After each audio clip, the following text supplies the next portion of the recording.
When my son suddenly disappeared, my husband didn't offer any support. Even at our final farewell to our son, he didn't shed a single tear. He's always in my way. Because of him, I I no longer need my husband who glares at my son's portrait. My hands, trembling with anger, held our son's suicide note. Now, I will take revenge on my husband on behalf of my son. My name is Emily. I'm a 53-year-old part-time housewife. My husband and I were high school classmates. He wasn't very noticeable in class, and I was drawn to his plain and remarkable nature, which is how we started dating. After graduation, my husband went to college in New York, while I got a job as an office worker at a small construction company in our hometown. Long-distance relationships don't last. The train fare is too expensive. It's your fault, Emily, for not going to college. He complained all the time, and with my job getting busier, it only took about a year for our relationship to fizzle out naturally. So why did we get married? Because we ran into each other by chance after he graduated from college and returned home for his job.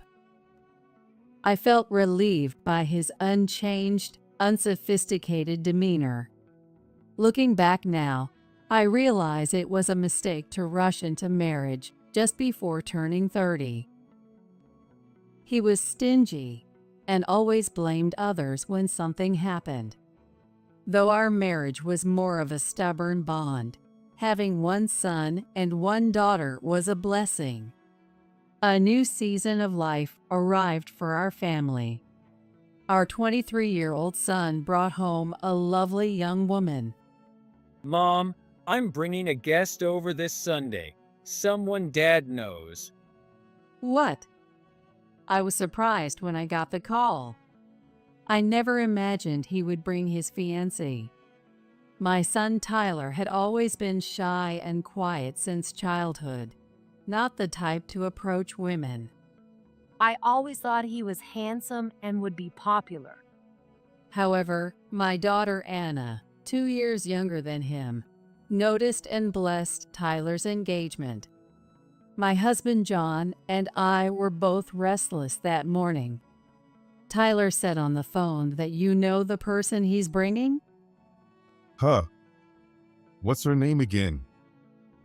John awkwardly responded to my question. I didn't ask that much. We would be introduced when they announced the engagement today. I didn't know either. I thought it might be a cashier from the store John frequents or someone from his workplace. Looking back, maybe I was too carefree.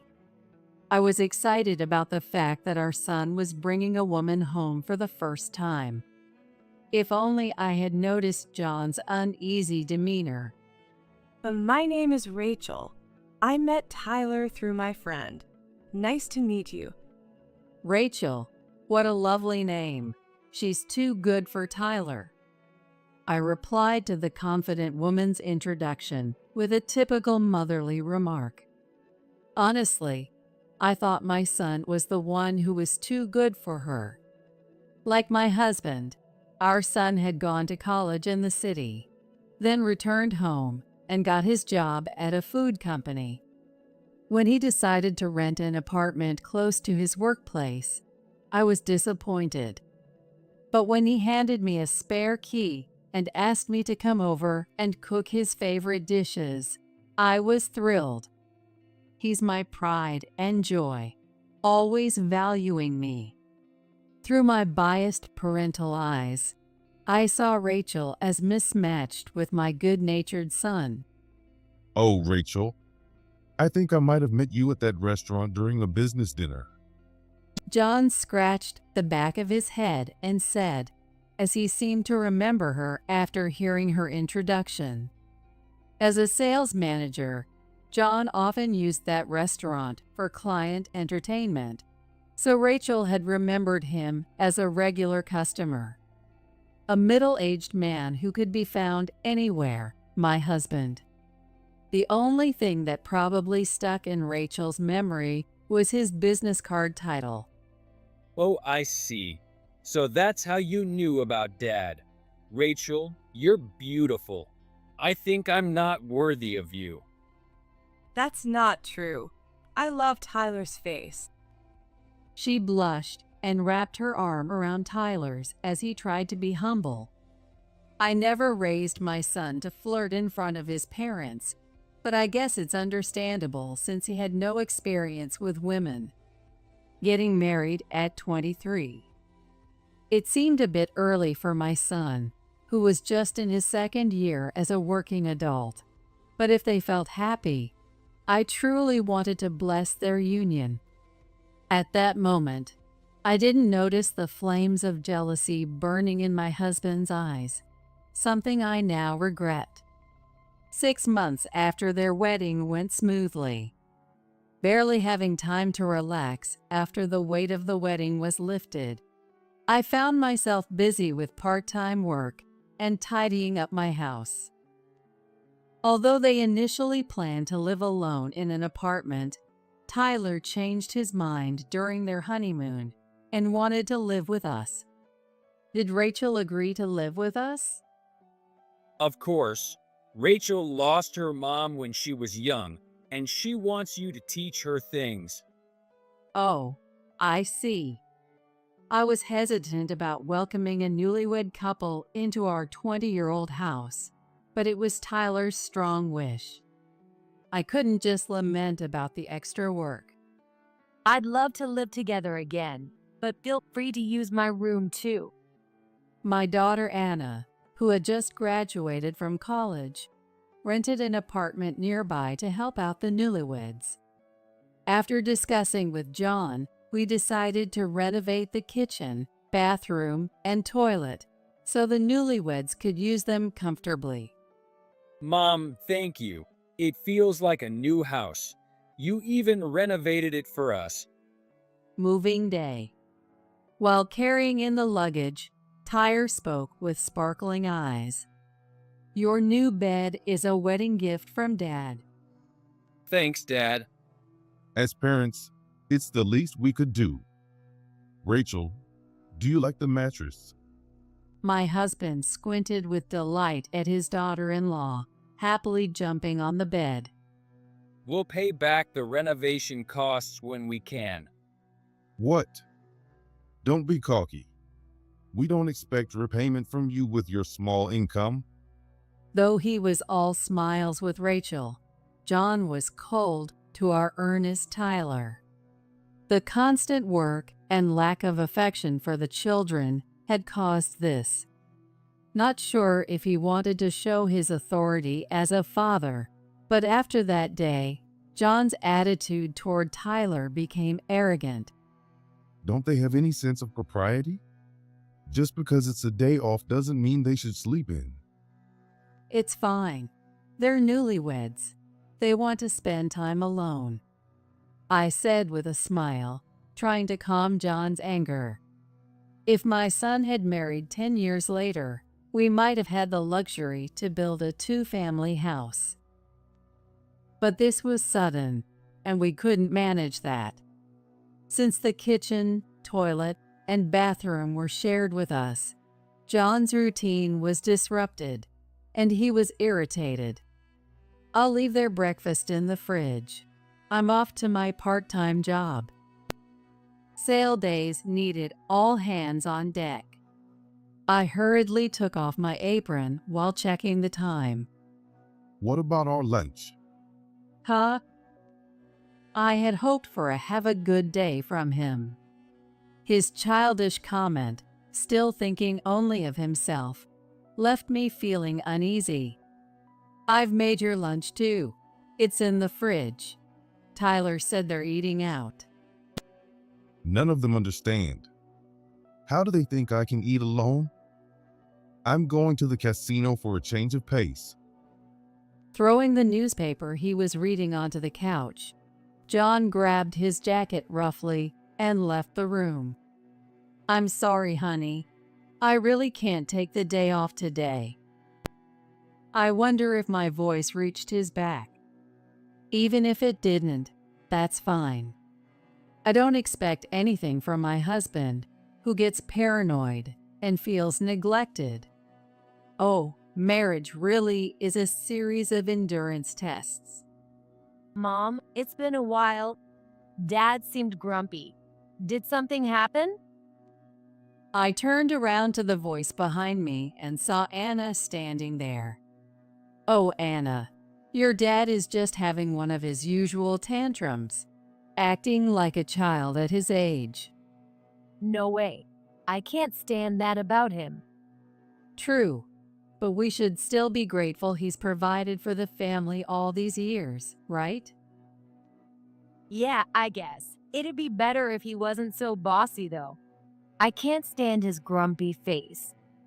Remember how your drawings of Dad always had him looking angry? Haha.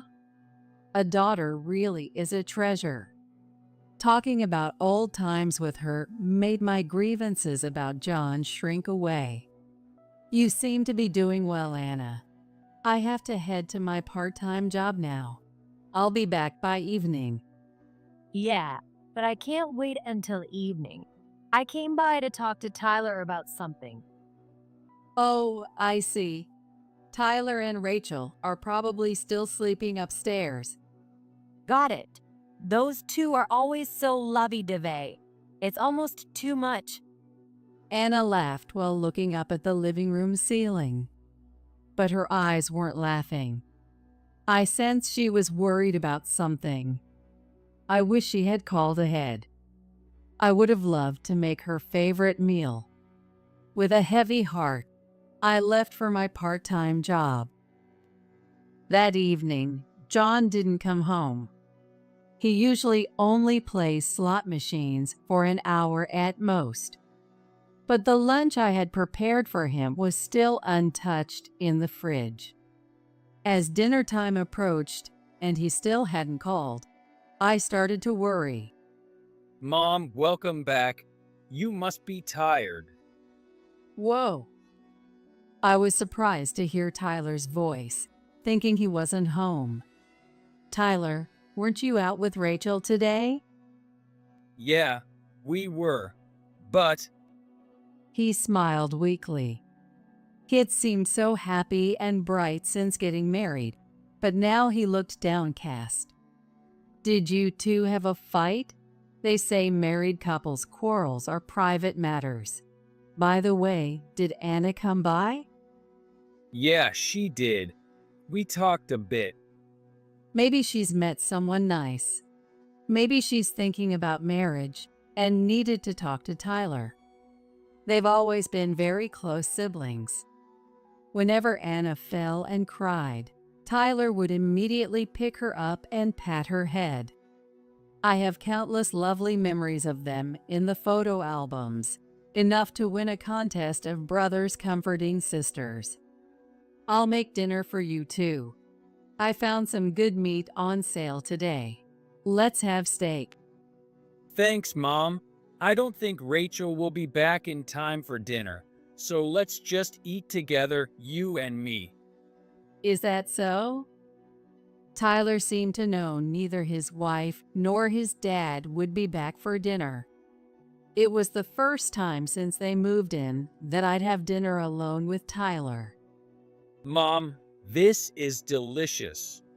Thank you, as always. Every time he spoke, Tyler expressed his gratitude. Hearing that warmed me to my core. It relieved my fatigue more than any expensive bath salts. Later that night, John finally came home. He was in a great mood, even humming a tune. What were you doing out so late? It's none of your business. His mood was good, but his attitude was still bad. Better to let sleeping dogs lie. I took great care not to mention John's messy, thinning hair. Where's Tyler? Is he already asleep? Well, yes, probably. Normally, he would ask about both Tyler and Rachel, but the fact that he only asked about Tyler felt strange. You know, I had dinner with Tyler tonight, just the two of us. He was such a picky eater as a child, but tonight he finished a huge steak. What? You two had a feast without me? Whose money do you think you're spending? I saved some for you. It's your fault for not coming home. There you go, talking back again. If you were younger and quieter, I wouldn't have done what I did. What? What did you do? Realizing he had slipped, my husband clamped his mouth shut. Could it be debt? Or worse, embezzlement from his company? There was a reason for my hasty assumptions. John had a high income for someone in his 50s, and given his appearance, I was certain he had no immoral relationships with women. Dad, you're home early. Tyler's voice cut through the tension between us. Oh, Tyler, you startled me. Dad, we need to talk. Tyler looked troubled. I assumed Rachel wanted to end the cohabitation and that Tyler was about to break the news. I'd like to hear it too. Sorry, Mom. I need to last talk to Dad alone, man to man. Hearing man to man, I held my tongue. When I looked at John, he seemed annoyed, yet somewhat defensive. Fine. I'll go upstairs. It was the first time Tyler had ever confronted his dad like this. Maybe he finally saw himself as an equal now that he was an adult. I felt relieved, but also uneasy about what he meant by last talk. A sense of foreboding filled the air. I watched their backs as they went upstairs, feeling anxious.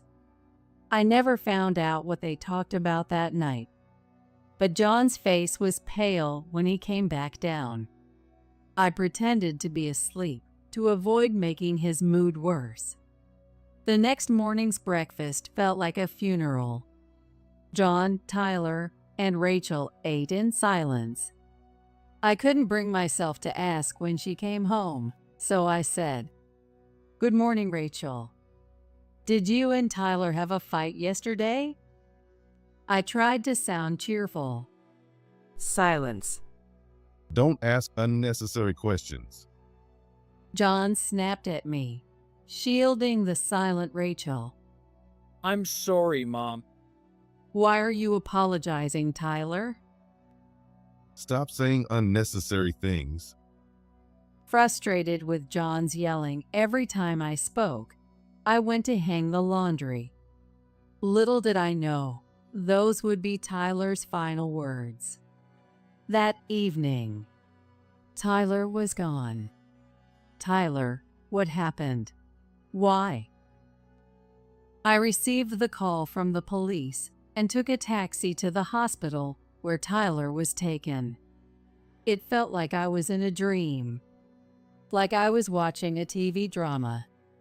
I couldn't stop shaking in the taxi. I called John and Rachel's phones multiple times until I got to the hospital, but neither answered. When I contacted John's company, they told me he had taken 3 days of paid leave. The unexpected information made me so angry and panicked that I felt like I was going to throw up. Mom, what happened to Tyler? Anna had arrived at the hospital before me. When she saw me, she ran over with tear-swollen eyes. I don't know what's going on. I can't reach your dad or Rachel. Unforgivable. What? I held my trembling daughter, who was shaking with anger, and supported her as we faced the lifeless Tyler. We did everything we could, but unfortunately, According to the doctor, Tyler had suddenly run into the road, and was hit by an unavoidable car. The driver was still being questioned by the police, so the details were unclear, but they suspected Tyler had dashed out to save a kitten in the road. There's not a scratch on his face. Tyler, Tyler. Tyler, Tyler. Our cries echoed through the room, and I desperately prayed it was all a dream. After confirming it was my son, there was no time to grieve. I was overwhelmed with the hospital procedures, arranging his funeral, and contacting Tyler's workplace. I called Rachel and John hundreds of times throughout the day, but their phones were out of service range. I nearly fainted several times. With the help of Anna and my parents, I managed to get through the funeral preparations. What's he doing? That's when my dad, Tom, finally exploded with anger. Rachel's father looked for his daughter, who should be the chief mourner, but he complained that he couldn't reach her. I contacted John's company, and they said he took 3 days of paid leave. Maybe he's blocked my number. Who goes on vacation at a time like this? Fine, I'll call him. My dad called John. Apparently, John couldn't ignore his call. My dad's raised voice echoed through the wake. You better be back by tomorrow. John had gone to Alaska by plane, and he was with Rachel. I didn't hear a word about them traveling together. Was he lonely eating lunch alone? Was it because Tyler and I had a nice dinner? Even if it was to spite me, going on a trip with his daughter-in-law was incredibly childish. I was too shocked to say anything and could only curse Tyler's bad luck on the day of the accident. On the day of the funeral, Rachel and John showed up, their faces full of displeasure. He's always in my way. Because of him, I'm unhappy. He took everything from me. I just took it back. John glared at Tyler's portrait. We were supposed to have a nice salmon dinner. Just the two of us. Are you even a father? My dad's booming voice silenced John. Rachel hid behind him, intimidated by my dad's anger. In that moment, the unease I had been feeling finally made sense. If she were truly his wife, wouldn't she be crying and wailing over Tyler's body? Why was the supposedly loving new bride seeking comfort from my balding husband? Rachel, it's going to be all right. What? Huh? No one understood what he meant by all right, and the attendees all looked puzzled. As the funeral began, they both covered their eyes with handkerchiefs and started crying. Tyler, why did you leave me? How am I supposed to live without you? Tyler, call me Dad one more time. Tyler. Their exaggerated crying seemed designed to elicit sympathy from the attendees. But I saw it. I saw them exchange a smile through their tears. Were they planning something? I wanted to confront them then and there, but I held back. This was my precious son's farewell. As the funeral neared its end, it was time to read Tyler's letter. He left a letter? It's Tyler's last words. I only found out about it yesterday. Right. The letter was sent from Tyler to Anna. She hadn't opened it, thinking it was meant for me. Naturally, I read it as soon as it was handed to me. It made my blood boil. What does it say? Don't rush. I'll share Tyler's thoughts with everyone now. My hands trembled with rage as I held Tyler's letter. Now, I would seek revenge for my son against my husband, I decided to read the letter myself and stood before the microphone. The first part of the letter would be impossible to read without tears, but it was Tyler's testament to his 23 years of life. With Anna supporting me, I took a deep breath and began to read. The letter started with words of gratitude to his friends, grandparents, mentors, bosses, and colleagues. Then came words of love and thanks to his beloved sister, Anna, saying he would always be watching over her. To me, he expressed his thanks for giving birth to him, and apologies for worrying me. It's okay to worry your parents. You don't have to apologize. Remembering his final words, my heart ached with the desire to hold him tight one last time. I could hear sobs from the attendees. At the same time, whispers of confusion spread. There were no words for his dad or his wife. And why would there be a will if he died in an accident? Could it be that Tyler? My mom, Mary, voiced the question on everyone's mind. Could he have taken his own life? Honestly, I didn't know. Saying I don't know so easily makes me a failed mother. I held back my tears, bit my lip, and continued reading the letter. To Dad, thank you for taking care of me for 23 years. John's face brightened instantly as he glared at our son's portrait. He wanted to appear as a good father in front of the relatives. But that wasn't going to happen. I found out about you and Rachel. I married her knowing it was before she and I met, but finding out it continued shocked me. The room had expected more words of gratitude. The attendees began to murmur. Everyone's eyes were now on John and Rachel. Rachel seemed to sense something and turned pale.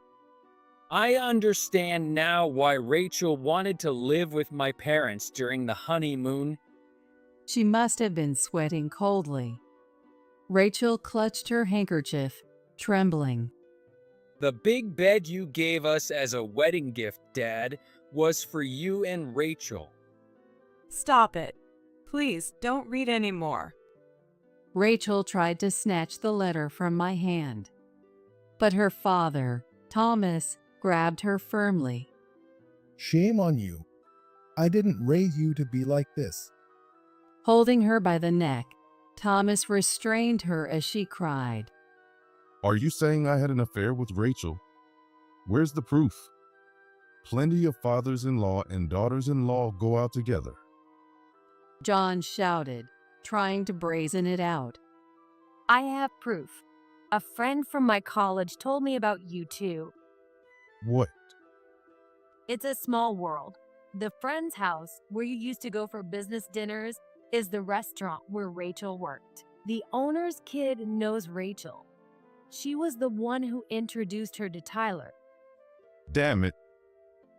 Dad and Rachel weren't just eating there. They were kissing too. What? Don't be ridiculous. I was torn about whether to tell Tyler, but I never imagined it would come to this. Anna, who had been speaking strongly, began to cry. Even if Anna hadn't revealed the truth, Tyler would have found out about their relationship eventually. I decided to read the rest of the letter. Anna told me, but I had already suspected. Anna, don't blame yourself. Can you expose Dad on my behalf? Please tell everyone. Hearing those words, Anna collapsed. You're the worst. Scum. Heartless. Voices condemning John rained down, and he too collapsed. For the final blow, I continued reading Tyler's letter. The father I once knew is gone. I'm grateful you put me through college, but I can't call someone who strayed from the right path my parent. My only true parent is Mom, Dad, and Rachel. The guilt for hurting my precious mom and Anna is heavy. Please leave our home immediately.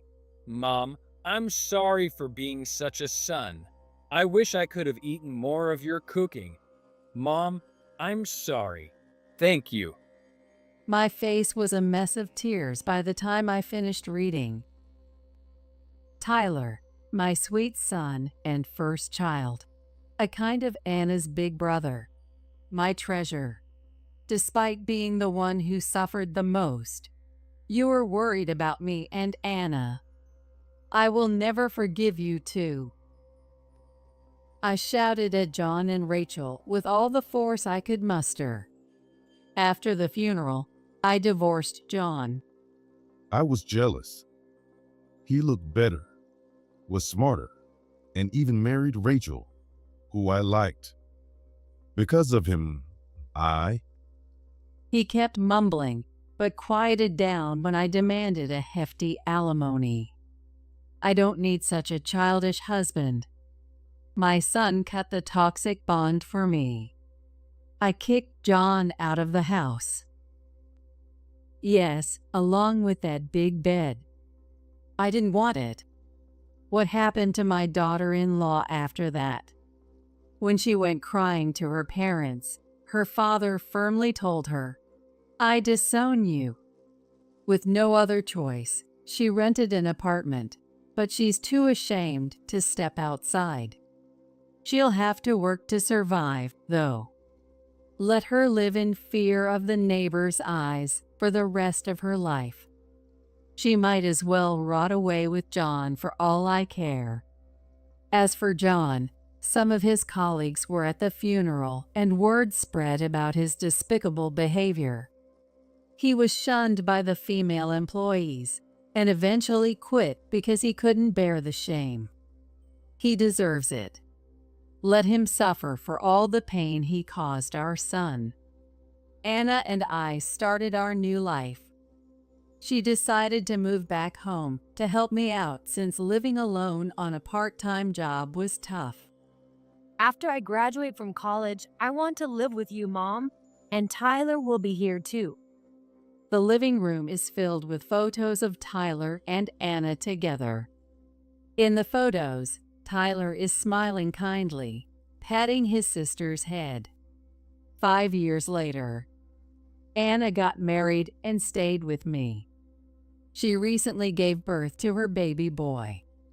No matter what happens, I'll cherish this child. She's fully embraced her role as a mother. Look, he smiled. He looks just like Tyler when he was a baby. Yes, the eyes are very similar. I squinted at a photo of Tyler as a baby. Then, as I gently potted my son's picture, I whispered, "I miss you, Tyler." Mom, I'm always with you. It felt like I heard his voice, and I wiped away a tear.